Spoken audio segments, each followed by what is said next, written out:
this is Bill And John. from Dine Drink Cruise, and we're here to talk about which cruise lines we like better, because it's not the same answer for both of us. Our last couple of cruises have been on Royal Caribbean, the Liberty of the Seas, and The Carnival Vista. so as you're comparing the two cruise lines, the first thing that you need to keep in mind is probably, I think, John, the most important thing is the actual ship instead of the line, right? Absolutely. I mean, you can't compare the smallest ship in one fleet to the latest and greatest ship in another fleet. Right. So, assuming you've got roughly equivalent generations of ships, we actually got to different answers. Yes. It kind of depends on which part of the cruise experience you're talking about, though. So, John, why don't you start by talking about the bars on the two lines? So, yeah, the bars are an interesting experience. So, Bars? yeah, multiple. And the wonderful thing about both cruise lines is they're going to give you a variety of places to go and drink. But the experience really is different on both lines. And I think some of what we'll say about the bars is going to fold over into when we start talking about dining options. So with Carnival, we found that you got a wider variety of tequila and rum, things you would associate with a tropical party.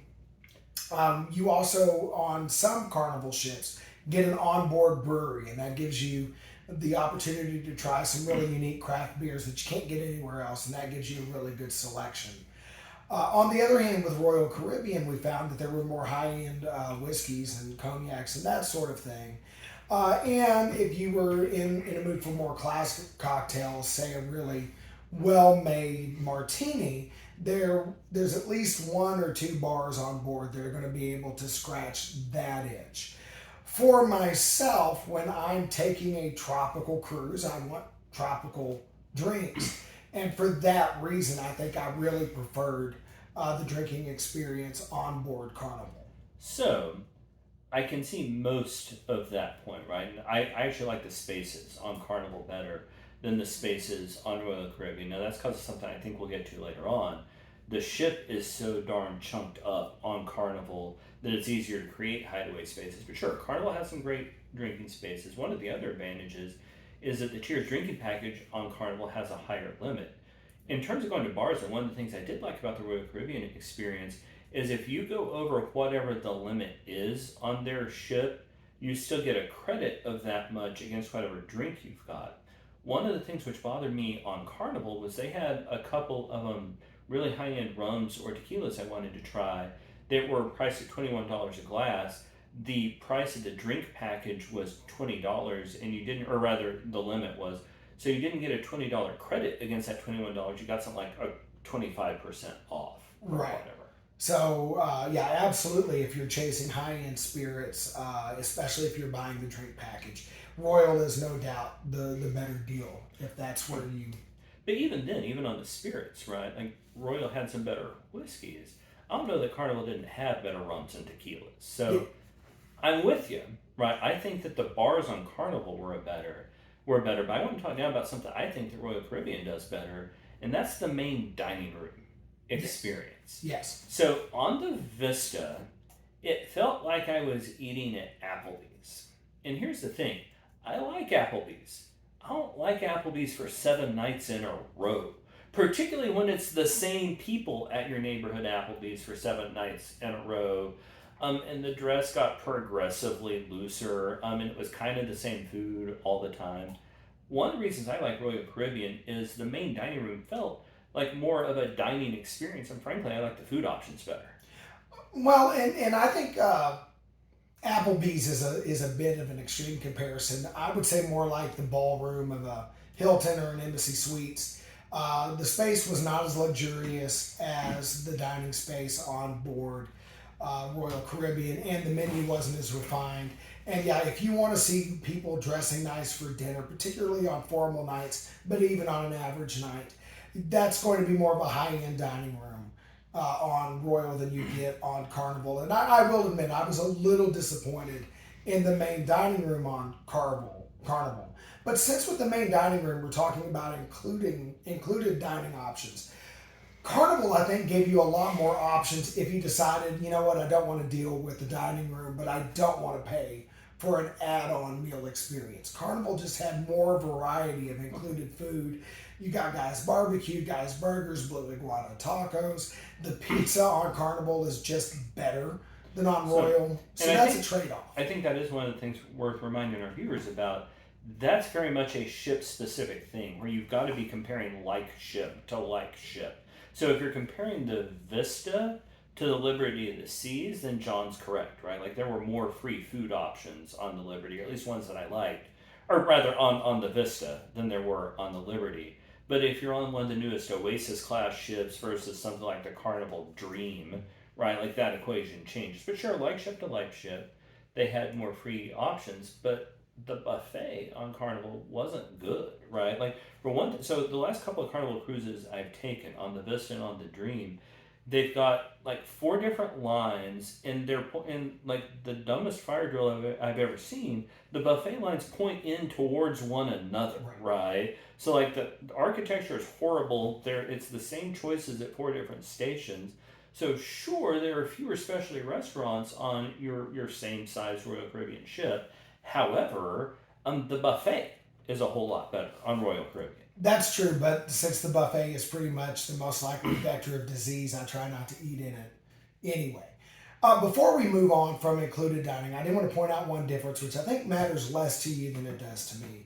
I want to talk about the coffee in the main dining room or the buffet or the coffee bars that are included in your options. No, please do, because while that doesn't matter hugely to me, I know my 16-year-old loves coffee more Right. than he loves me. So cool, it's a thing in my household. So, Royal stocks Starbucks beans, even if the venue is not the Starbucks branded shop, which by the way, on a Royal ship with the Starbucks branded shop, your drink package doesn't work at Starbucks. So just be aware of that. With Carnival, they don't have a branded coffee shop. All of the coffee shops are included. And they use Lavazza coffee beans, which come out of Italy. Now, Starbucks is famous or infamous, depending on your coffee preference, for really roasting their coffee beans. A medium roast from Starbucks would be labeled as dark roast in any other coffee shop you go to. True. And I personally feel like dark roasted coffee, you're no longer tasting the unique origin of the coffee beans, you're tasting burnt. It's like you could take any bread you want. Once it gets to a certain level of toastedness, you're tasting dark bread. You can't taste what it was. Same thing with coffee. Personally, I think the Lavazza coffee on Carnival, it's a medium roast. I think it's better coffee across the board. So if you're a coffee fan and you don't like really dark roasted coffees, Carnival really shined in that respect. So I'll actually give you that spot. The coffee bars on Carnival were better than the coffee bars on my last couple of Royal Caribbean cruises. However, again, in the main dining room, which I keep going back to, the coffees I would order at the end of dinner, in either case, are covered by your drink package, right? Right. But the coffees I would order in the main dining room on Royal tended to be better, and that might have been on Carnival. That might have just been a function of the particular waiter I had. The last cruise on the Liberty was particularly efficient about getting stuff out to me. And my waiter on Carnival seemed a little bit taxed, so maybe that wound up playing out in the coffee that I got. But all right, so in a coffee bar, I'll spot you. Carnival did better work. My post dinner coffee, I still think I like the Royal experience better. And I would say that has more to do with the ambiance of the room, the elegance of the service. I don't agree that the coffee was better, but the presentation certainly in the main dining room, there's no question Royal just flat does that better. Fair.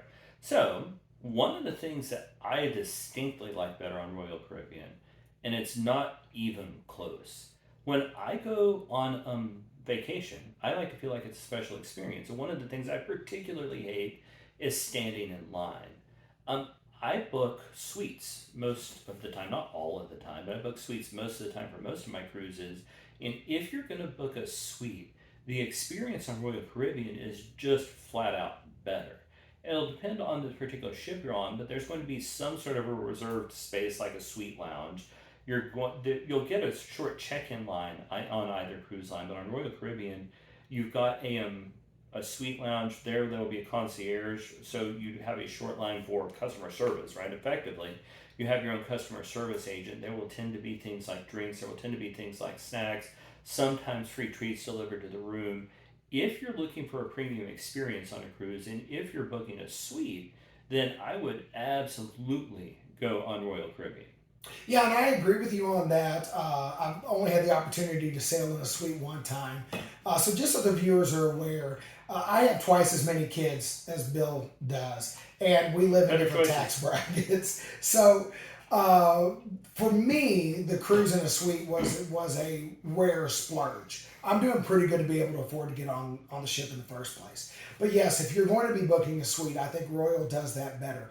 On the other hand, in non-suite rooms, Carnival offers more variety of room choices, and some of the suite perks you can get on Carnival without booking a suite. So, for instance, if you're traveling with kids, any Carnival ship that has a family harbor, you're going to get access to a lounge that has most of the amenities of a suite lounge on Royal. You don't get the concierge service. You're going to go have to stand in line at customer service like a normal human being, and that's a letdown. But the access to private breakfast buffet, constant 24/7, well, not 24/7, they lock it at 11 p.m., but you have access to a coffee machine, a refrigerator with milk and such. Yeah. That's a great perk. Incidentally, that made no sense to me at all. So to get into the Family Harbor Lounge, because my family and John's family were staying in the Family Harbor section on the Vista on the last cruise that we took, and it made no sense to me that even though you've got to use your key card to get into the Family Harbor Lounge,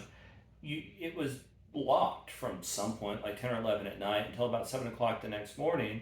Why would you do that, right? You can only there's not a concierge there anyway, even though in some of their literature they said there was. Why not let me in there so I've got a quiet place to sit? Why not let me in there so I can get to the free coffee machine? Like, that was a weird part of the experience that I frankly didn't understand very well. Yeah, that's a fair criticism. But I would also point out, too, that on some of the other spaces that were on the Vista, things like the Havana area, where you do have not only a bar, but a bar with a fully staffed espresso machine and a bartender who's also a capable barista. You can book in that space and get some perks in that area. If you're traveling without kids, you can book in the Serenity area and get some perks there.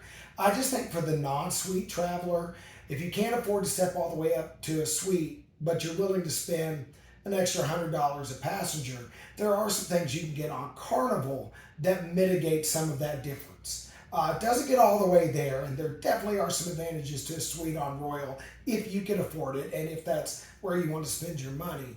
But I don't think the gap is so big that it would scare me off of Carnival.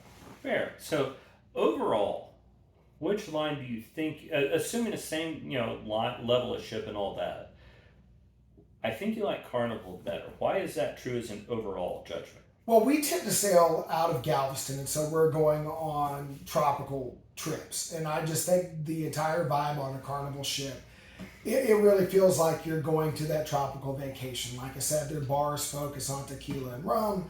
You've got barbecued pork and tacos included that are really well done. There's a lot more live music happening on the Vista than there was on the Liberty. And the music was not only more of it, but more festive, party, good time kind of a feel. So I think for sailing out of a port like Galveston, or maybe out of one of the Florida ports, or New Orleans, going to the Caribbean, Carnival just feels right. If I was going to take an Alaskan cruise, somewhere to a colder climate where I'm not, going to spend a lot of time at the pool and all of that, I think then the refinement of Royal would make a lot more sense. So I think it has to do with the type of trips we're taking that push me towards what Carnival has to offer. I just think that's what they do well. And here's the thing, I actually agree with almost everything you said. I don't agree with the conclusion, but in terms of all the underlying data points, sure. I mean, like, Carnival actually does do a better job with tequila drinks and with rum drinks. I love the fact that you can get 18-year-old Florida Cognac rum, which, by the way, folks, if you haven't tried it, you should, covered by your drink package on Carnival. By the way, fantastic. If Carnival drops that, it's probably our fault because I think they lost money on us. Yeah, no, they're out, yeah, right? Like, they sorry. may still be out. Yeah.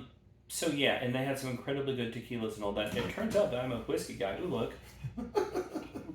And the choices for that tended to be better on Royal Caribbean. Also, I kind of enjoyed the feeling of a slightly more premium experience. Part of that is because most of the time I try to book a suite, not every trip, because I can't afford to do it every trip, but I do it when I can. And when even when I'm not in a suite, things like the main dining room and such are just nicer Yeah. on Royal Caribbean. I think though, you can book a great experience on either one. I've had great experiences on either one. So John, last minute thoughts before we sign out. Yeah, I think you've heard what we've had to say. Think about the kind of traveler you are. Think about your budget. Think about the things that matter most to you. You really can't go wrong with either cruise line. It just comes down to not which one's better, but which one's better for the experience you want to have. Either way, you're going to get a great vacation. And it's absolutely true that more important to me, more important than the line, is the specific ship that you're on. Because of course I would rather sail a newer, nicer Carnival ship than an older, sadder Royal Caribbean ship. I sailed one particularly dumpy Norwegian ship once that I'm not sure how the thing was being held together anymore. So yeah, the ship itself is more important, but like ship to like ship, I enjoyed the Royal Caribbean experience, but I'm happy to get on any boat that will take me out into the Caribbean. Folks, we really appreciate that you watched it, and we would appreciate your support for the channel. Click like and subscribe, and one of the things we love to do is interact with y'all. So, put your comments in the comments section below. Tell us which line you like and why you like it. And make sure to tell us that I'm right and Bill's wrong. That's just going to stoke his ego, and it's a big ego now, and I'm not sure it's a thing you're going to want to do. Plus, then I'd lose a bet, right? And not any good. Also, ask us any questions, right? We'd be thrilled to answer those and get into a conversation with you. But again, I'm Bill. I'm John. Thanks so much for watching Dine, Drink, Cruise, and happy travels.